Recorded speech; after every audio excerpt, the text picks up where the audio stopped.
Eh bien yo tout le monde, c'est moi, malade mais motivé à vous faire une vidéo, troisième épisode déjà du Glow Up, Glow Down. Le concept il est très simple, ce logo est-il mieux maintenant ou il était mieux avant? Sachant que ces rebranding datent de cette année ou grand maximum de l'année dernière. Donc voilà, quels sont les nouveaux logos des grandes marques d'aujourd'hui? On va voir ça tout de suite, essayer de donner nos avis. Et ce qui est marrant, je sais, c'est qu'on n'a pas les mêmes. Donc voilà, c'est ça qui va être gaulerie aussi. En tout cas, je suis content de vous retrouver et j'ai une question à vous poser. Voilà, c'est à la communauté qu'on doit s'adresser. Là, j'ai 3 petits concepts de vidéo après celle-là, mais je sais pas par lequel commencer. Vous préférez avoir la tier list des plus beaux logos de foot français, voilà, Ligue 1, Ligue 2 nationale, parce que j'ai fait l'épisode 1 sur l'Angleterre, vous vous souvenez, il y a peut-être 2 mois. Deuxième choix, est-ce que vous êtes chaud pour une vidéo des plus moche maillot de foot de l'histoire? Ça peut être marrant aussi. Là c'est purement gratuit, j'avoue aucun sens mais on peut gaulerie. Ou alors j'ai vu un top commentaire dans l'ancienne vidéo là, celui du logo de l'OM, un logo sur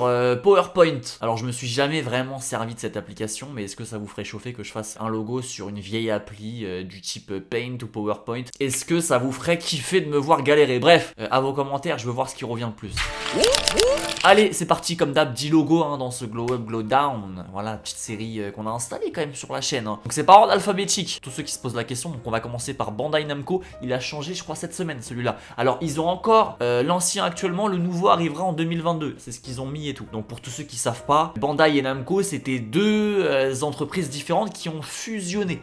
C'est pour ça qu'il y a eu l'ancien logo qui ressemblait à un truc qui se mélange, voilà, un truc jaune et un truc rouge qui fait du orange. Ça symbolise la fusion des deux groupes. Aujourd'hui, apparemment, voilà, la fusion elle est mise de côté. On est dans un seul groupe, Bandai Namco, avec cette bulle de texte qui symbolise la capacité de la marque à se connecter avec les gens du monde entier. Voilà, c'est ce qui a été dit. Et là, je dois choisir, parce que je vais me mouiller à chaque fois. Pour moi, c'est un glow-up beaucoup plus facile à incruster sur les différents supports importants. Je vous le dis, celui-là, voilà, le logo de gauche, malheureusement, il doit pas trop exister. Je le vois pas limite exister en bicolore. Et celui de droite, il est beaucoup plus facile à intégrer. Il existe même en version 2 lignes. Ça casse pas non plus la baraque, mais il est mieux. Voilà, c'est un glow-up. Deuxième logo, Discord. Celui-là, il a fait beaucoup parler. C'est un glow-up en tout point. Voilà, il n'y a rien à dire. Et d'ailleurs, dans une vidéo de Discord, je sais pas si je vais réussir à la retrouver, mais ils ont affiché un peu tout ce qu'ils ont corrigé. Et là, on a vraiment des courbes plus harmonieuses. Pour moi, ce logo Discord, il est validé. Je dirais même que c'est un 10 sur 10. Même les couleurs sont plus pétantes. Ils ont clairement corrigé ce qu'il fallait corriger. Logo des JO pour l'équipe de France qui a changé. Voilà, c'est plus le coq de profil. Je vais arrêter de prendre la confiance avec ma cam, sinon il va plus me retrouver au focus. C'est plus le coq de profil, c'est le coq de face maintenant. Il est vraiment vénère, il te regarde dans les yeux. Et d'ailleurs, j'ai critiqué ce logo-là, j'ai donné mon avis sur ce logo-là à chaud sur mon TikTok. D'ailleurs,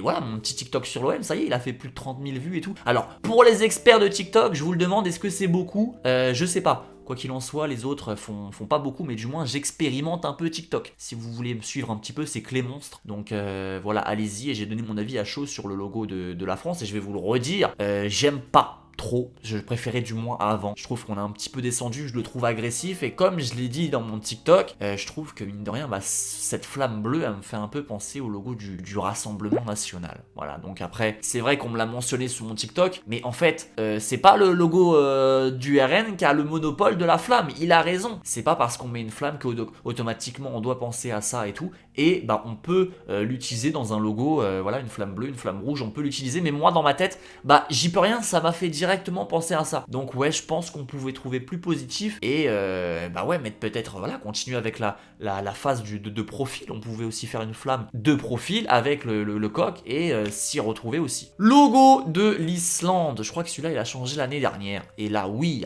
oui. Alors là on était parti sur un logo très archaïque à gauche avec un ballon qui en a vu des vertes et des pas mûres. Là clairement ce ballon il a 500 ans. Ils ont mis tous les moyens sur ce logo de l'Islande. Alors certes, là certains vont me dire de loin, on voit mal. Mais pour moi, sur les logos de foot, je suis moins intransigeant sur les détails. Voilà, je pense que les détails aussi, c'est important. Ça participe à l'histoire d'un blason de foot. Et là, clairement, on s'y retrouve. Il y a les animaux mythiques de la mythologie nordique. L'aigle, le taureau, un dragon, le géant aussi, viking au-dessus. Donc bref, les mecs ont tout donné et il est très harmonieux. Là, je pense que on peut tous ici dire que c'est une réussite. Donc glow up. Logo de Kia. Alors là, il y a deux écoles. Je sais sais quand il a changé, beaucoup n'étaient pas contents de ce logo de Kia. Alors là, moi c'est oui, évidemment que c'est oui. Hein. Alors moi qui n'ai pas le permis, je suis peut-être pas le mieux placé pour juger les logos de voiture, savoir si celui-là il m'aurait fait plus acheter cette caisse ou quoi. Mais d'un point de vue, je me mets dans la peau d'un conducteur, l'ancien logo, je me dis qu'il est un peu washed, voilà, il est un peu dépassé. Et si j'ai envie de me tourner vers une voiture,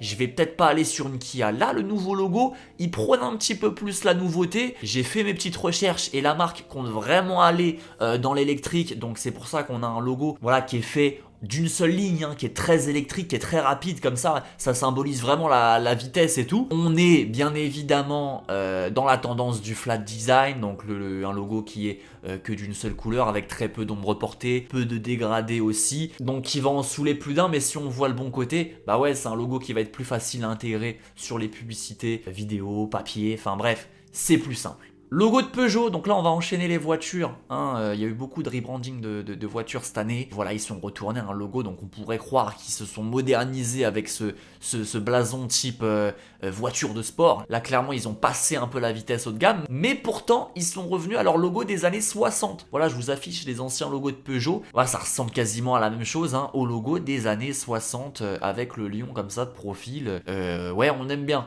je suis pas totalement fan de ce blason, mais par rapport à l'ancien, je trouve qu'on retrouve un bon petit coup de frais quand même sur la marque qui se connotait très citadine, etc. Et là, on monte un petit peu plus en gamme. Alors, je parle au nom de mon collègue. Je te passe un gros big up, mon collègue Jean-Étienne.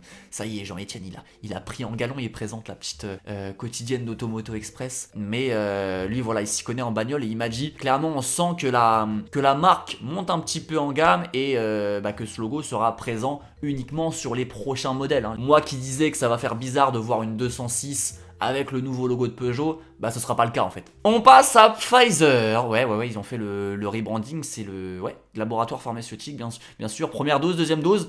On me dit la réponse dans les commentaires, c'est le mec un peu trop youtubeur et tout. Alors l'ancien il faisait un petit peu Kleenex, même au niveau de la couleur du bleu, je trouve que ça fait pas trop laboratoire pharmaceutique et ça fait un peu ancien. Clairement on dirait une marque de couche. C'est la nouvelle ère de la marque qui est recherchée dans ce logo, le côté nouveau. Et cette espèce de truc qui tourne, c'est pour représenter l'ADN. Donc tout le côté très laboratoire de la marque. Et bon, pour moi c'est réussi. Ok, logo pour Pringles. Là, pour moi, c'est un petit downgrade. Voilà, je préférais l'ancien. Clairement, ils ont trop flattisé le logo. Déjà, le mec a plus de cheveux. Certes, le travail typo n'a pas vraiment changé, mais je trouve que ouais, le perso était plus gentil. La lueur dans les yeux est manquante aussi. Et ils ont voulu flattiser tout ça et je pense qu'ils sont tombés dans leur petit piège. Et ouais, je suis un petit peu perturbé par ce personnage qui me paraissait beaucoup plus sympathique sur l'ancien. Mais là, dites-moi aussi vos avis. Logo de Renault, j'ai envie de dire enfin. Voilà, enfin, voilà, tout le monde est passé au flat. Évidemment, on va suivre le mouvement. Alors pour moi, ils avaient deux solutions. Soit ils faisaient le losange complètement noir, ça aurait pu être ça aussi. Mais ils ont opté pour la solution un peu plus technique. Voilà, ça fait un peu penser à leur logo qu'ils avaient eu en 72 sur les vieilles Renault 5 qu'on voyait quand on était petit. Ils avaient aussi ce jeu un peu de petites lignes, grandes lignes. Là je pense que c'est un peu dans ce côté là qu'ils ont voulu aller, puis ils ont pas voulu faire un truc trop simple, je pense aussi. Et enfin, 10e logo, vous l'avez compris, ordre alphabétique, donc W, on est à la fin. Le logo WTA, donc pour tous ceux qui savent pas, c'est la Ligue féminine professionnelle de tennis. Voilà, en gros, c'est l'ATP féminin. Et oui, voilà, c'est du 10 sur 10. De toute façon, les logos de l'ATP et de la WTA ont fait un rebranding de feu. Je vous montre celui de l'ATP. Ils sont passés de celui-là à celui-là avec le logo en défonce. Du tennisman à droite et c'est vrai qu'ils ont intégré du côté de la WTA aussi un joueur de tennis, une joueuse en l'occurrence, donc c'est super. Voilà, moi je le trouve très frais, la couleur du violet est fraîche aussi par rapport à ce logo de gauche. Alors voilà, on pouvait retrouver une petite balle de tennis dans le A, mais c'est tout. Voilà, on la retrouve aussi sur le logo de droite, on la devine en dessous le A, mais voilà, ce cercle qui prend la vitesse de la raquette sur le service, l'angle droit du bras, ce logo là je le trouve très équilibré et pas si évident que ça à faire, je pense. Voilà, moi je l'aime beaucoup et en plus quand c'est notre sport préféré avec le foot, ça fait quand même du bien par où ça passe. Donc voilà, dites-moi aussi votre avis sur le logo de la WTA. Bref, c'était votre petit gars Clément. J'étais super content de revoir ces 10 logos avec vous. Donnez-moi vos avis. N'oubliez pas de lâcher votre like. Hein. aussi si cette vidéo vous a plu, c'est super important, vous avez été là sur la vidéo de l'OM, je vous en remercie. Donc voilà, ça fait plaisir que vous kiffiez toujours ces petits concepts. Et puis pour ceux qui sont là, bah, me donner un peu de ce fort, ça fait longtemps mine de rien. Je vous jure, je me pose cette question aussi de plus en plus souvent. Je me dis mais ça fait quand même bientôt 7 ans que je suis sur YouTube avec cette chaîne là. C'est-à-dire que en fait je me dis que je commence à être un dinosaure, j'ai que 24 ans. Et bah, je fais des vidéos sur YouTube depuis 2011-2012 et sur cette chaîne depuis 2014 et je me rends compte que je commence à être un petit dinosaure mais bah, mine de rien que la communauté elle est là, elle est présente. Alors certes ouais, je fais une petite rétrospective, j'ai pas explosé comme certains, mais je suis tellement content qu'on ait réussi à échanger avec tellement d'abonnés sur les réseaux, dans la rue, parler, enfin ces petits moments-là, c'est ces petits moments-là qui m'ont donné envie de me lancer. C'est de pouvoir voilà, échanger de ma passion avec vous et je suis toujours autant passionné de faire ça. Donc voilà, je tenais aussi à vous remercier, vous qui êtes restés jusqu'à la fin de cette vidéo. Je vous dis à très vite pour une prochaine vidéo. D'ici là, ne vous arrêtez jamais, jamais au grand jamais de créer. C'était votre petit gars Clément, je vous dis à la prochaine et... Chou!